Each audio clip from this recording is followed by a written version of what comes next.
शरद पवार स्वतः सुनील तटकरेंविरोधात मैदानात उतरले। आज शरद पवारांची रायगडमधल्या माणगावच्या मोरोबामध्ये सभा होणार आहे। मवियाचे उमेदवार अनंत गीतेंच्या प्रचारासाठी शरद पवारांची आज दुपारी 4 वाजता सभा होणार आहे। सुनील तटकरेंची कोंडी करण्याचा पवारांचा प्रयत्न असेल।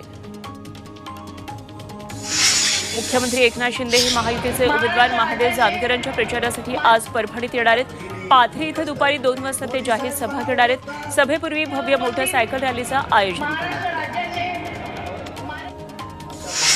मुख्यमंत्री एकनाथ शिंदे, उपमुख्यमंत्री अजित पवार आणि देवेंद्र फडणवीस आज खामगावमध्ये येणार आहेत। महायुतीचे उमेदवार प्रतापराव जाधव यांच्या प्रचारार्थ खामगाव इथं सभा आयोजित करण्यात आली आहे। या सभेला मुख्यमंत्री, दोन्ही उपमुख्यमंत्र्यांची उपस्थिती असणार आहे। संध्याकाळी 6 वाजता या सभेचं आयोजन करण्यात आले।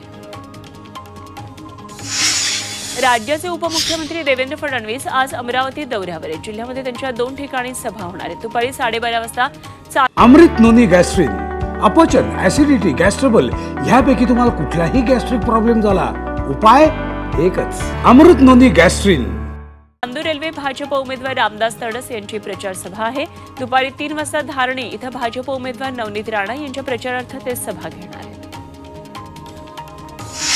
अकोल्यामध्ये गृहमंत्री अमित शहांची आज सभा होतीये। भाजप उमेदवार अनुप धोत्रे यांच्यासाठी अकोल्याच्या क्रिकेट क्लब मैदानावर ही सभा होणार आहे आणि त्यासाठी उपमुख्यमंत्री देवेंद्र फडणवीस, भाजप प्रदेशाध्यक्ष चंद्रशेखर बावनकुळे उपस्थित असतील।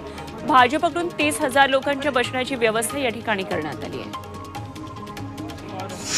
सुप्रिया सुळे यांच्या प्रचारासाठी आज आदित्य ठाकरे सभा घेणार आहेत। मुळशी इथं आदित्य ठाकरेंची सभा होणार आहे। संध्याकाळी 5 वाजता या सभेचं आयोजन करण्यात आलं आहे। परभणी लोकसभेचे महाविकास आघाडीचे उमेदवार संजय उर्फ बंडू जाधव यांच्या प्रचारासाठी सभा होणार आहे।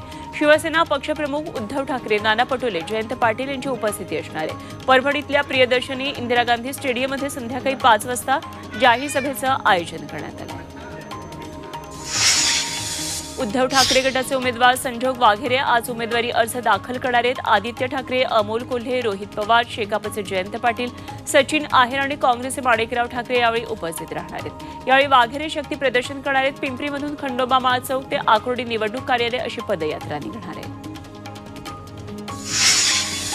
नाशिकच्या महायुतीमधला तिढा अजूनही सुटलेला नाही। कुणाला उमेदवार मिळणार याची उत्सुकता आहे। नाशिकमधून उमेदवारीसाठी इच्छुक असलेले हेमंत गोडसे आणि अजय बोरस यांनी मुख्यमंत्र्यांची भेट घेतली। यावेळी 2 दिवसांमध्ये नाशिकचा उमेदवार जाहीर करू असं मुख्यमंत्र्यांनी सांगितल्याचा दावा हेमंत गोडसे यांनी केला आहे।